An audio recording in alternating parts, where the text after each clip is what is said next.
Conte de Libération. Ce conte s'adresse à toutes les personnes qui ont pu entendre, lorsqu'elles étaient petites, des injonctions de type sois gentil, sois plus rapide, ne sois pas méchant. Toutes ces petites phrases qui nous conditionnent, lorsque nous sommes adultes, à créer des comportements et des situations délicates. Dans ce conte, nous allons voir à quel point l'injonction sois gentille a été très pesante dans la vie d'Elsa et comment elle a pu se défaire de cette chaîne. Sois gentille. Elsa a une frimousse d'ange, c'est une enfant si mignonne qu'on lui donnerait le bon Dieu sans confession, disait sa mère. C'est vrai qu'Elsa est si mignonne, répétait sa tante. Elle ne dit jamais rien, elle pense toujours à son prochain. Sois gentil, grondait son père. Tu dois être gentil, c'est important d'être gentil. Elsa commençait à enregistrer tout cela. Être aimé, c'est être sage, toujours penser d'abord aux autres, ça avant toute chose, toujours. Être gentil, toujours, ça aussi, en toutes circonstances. Et que cela ne tienne, je serai aimée et je vais être tout ça, se dit Elsa. Je serai cette Elsa, sûre de sûre, affirma-t-elle. Et les années passèrent. Elsa aidait, dépannait, prêtait main forte. À ça, tout le monde pouvait compter sur elle. Mais quelque chose pouvait la rendre folle. Quelque chose pouvait la mettre dans une colère noire. C'est quand elle observait que les autres se faisaient passer avant tout, quand ils ne pensaient qu'à eux et qu'ils agissaient de manière égoïste. Pourquoi ça la mettait hors d'elle? Parce que ça, Elsa, elle ne se l'autorisait pas. Se faire passer avant les autres? Jamais. Pour elle, c'était devenir égoïste. Ce n'est pas une vérité en soi, bien sûr, mais c'était la croyance d'Elsa. Un jour, alors qu'elle buvait un café avec deux de ses amies, l'une d'elles lui demanda: alors Elsa, niveau projet, tu en es où? Tu vas faire quoi de beau cette année du coup? Elsa ne savait pas quoi répondre. La dernière fois, elle avait vu un médium qui la voyait bien créer des vêtements pour bébé. Et elle s'était soudain passionnée pour la couture. Mais bizarrement, ça n'avait pas duré. Et puis, une amie de sa mère l'avait vue exceller dans l'aide aux personnes âgées, lors d'une vision reçue un soir de pleine lune. Oh, tu aiderais vraiment ces gens-là. Et ça aussi, ça lui avait parlé finalement. Alors elle avait répondu à quelques annonces et elle s'était dédiée à cela. Plusieurs mois, plusieurs années même. Mais maintenant, Elsa ne savait pas. Mais t'aimais bien les animaux, toi, non? Proposa Laura à son amie. Tu pourrais peut-être en garder chez toi? Elsa ne savait pas. Elsa ne savait plus.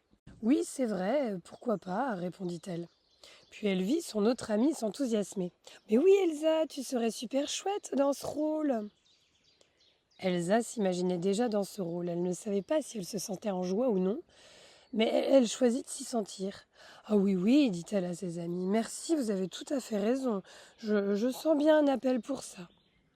Et puis elle rentra chez elle et se fut partie pour devenir une super dog-sitter. Mais cette joie ne restait pas. Elsa se sentait en colère la plupart du temps, sans savoir vraiment pourquoi. Il y avait là quelque chose qui la bouffait profondément. Et cette phrase, surtout, qui revenait en boucle dans sa tête: sois gentil. Elle avait envie de vomir ces mots, de les balancer dans un volcan, de les carboniser, de les envoyer faire un tour sur Mars. Bref, elle en avait presque envie d'être tout le contraire, d'incarner une vilaine et horrible sorcière, un suppôt de Satan prêt à bondir des flammes de l'enfer. Mais Elsa savait que tout cela, ça cachait quelque chose. Un soir, elle observait la lune, pleine et brillante, et elle lui demanda: qui suis-je? Un silence presque terrifiant s'installa, et puis la lune lui chuchota: sois gentille, Elsa. Elsa sursauta. Peut-être bien que la vilaine sorcière en elle s'était matérialisée dans la lune. Incroyable, la lune lui parlait. Tellement désespérée, elle n'avait pas le temps de se demander qui, pourquoi. Elle voulait sortir de ce désespoir et évacuer toute cette colère. Alors, elle accepta le dialogue. Lune, montre-moi, montre-moi. Le masque, sois gentil, ne te va plus, cher enfant, lui confia la lune avec affection.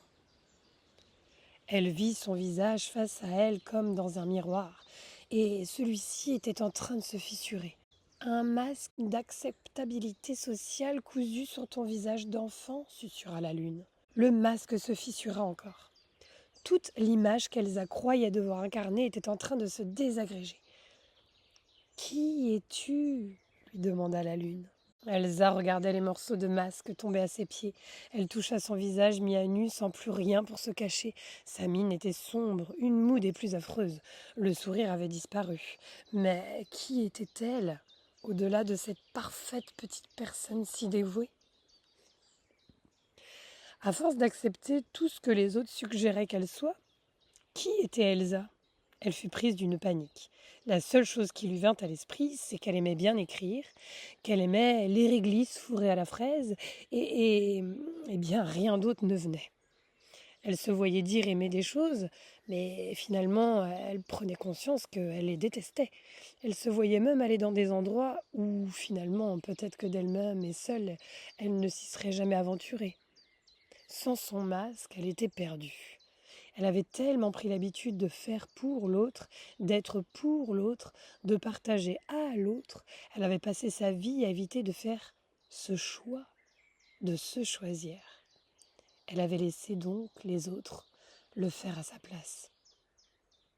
Voilà qu'elle comprenait. La colère en elle n'était pas envers les gens qu'elle trouvait égoïstes, mais envers elle-même qui ne l'avait jamais été. Elle se sentit d'un coup trahie par elle-même, trompée, dupée. Elle hurla sa colère à la lune et elle laissa quelques larmes couler sur ses joues. « Bien, lui dit la lune, te voilà sortie de tes illusions, c'est courageux. Maintenant repose-toi, prends du temps pour toi, peut-être ne fais rien du tout. Ne fais surtout pas quelque chose pour quelqu'un d'autre que toi. Pas pour l'instant. Découvre tes dons, découvre ton unicité. Choisis-toi, cher enfant, et sois celle que tu as envie d'être. » Elsa s'agenouilla au sol, complètement décontenancée. Remerciant la lune par quelques gestes flous mais sincères, les yeux encore embrumés de tout cela et surtout de ses larmes, tant d'années à ne pas savoir qui elle était, elle avait du mal à s'en remettre. Mais elle se répéta ce que la lune venait de lui dire et elle alla rejoindre son cocon maison pour y trouver son lit et se laisser aller dans les bras de Morphée. Le lendemain matin, elle se sentait un petit peu différente, mais elle savait aussi que les vieilles habitudes pouvaient revenir.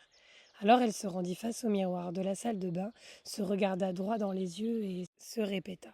« Elsa, choisis-toi, sois... » Elle hésita à ajouter quelque chose derrière le « sois », puis elle s'exclama avec joie. « Sois, juste ça, sois, je suis !» Elle s'empressa d'ouvrir les fenêtres, respira l'air frais du matin, heureuse de cette décision qu'elle venait de prendre, celle d'être et de le choisir chaque jour.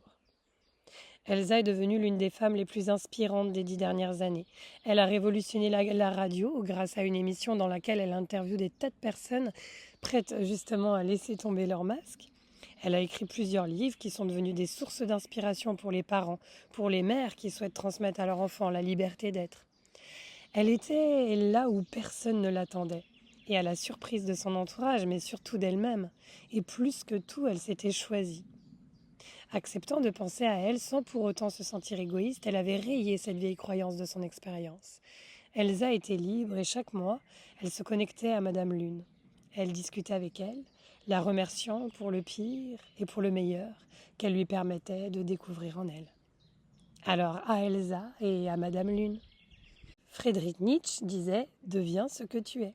Corinne Hoffmann disait « Le plus grand courage est de rester fidèle à soi-même ». Alors, chers frères et sœurs, c'est à vous de jouer, à vous de vous choisir à chaque instant. Je vous aime fort. Si vous avez aimé cette vidéo, n'hésitez pas à mettre un petit pouce, à la partager si le cœur vous en dit. Cela soutient ma chaîne et à vous abonner si ce n'est pas déjà fait. Et si vous avez quelque chose à me raconter de votre expérience, peut-être des injonctions que vous aussi vous avez entendues petit, des choses que vous avez réussi à dépasser, n'hésitez pas à les écrire en commentaire. Merci beaucoup et à bientôt. Ciao.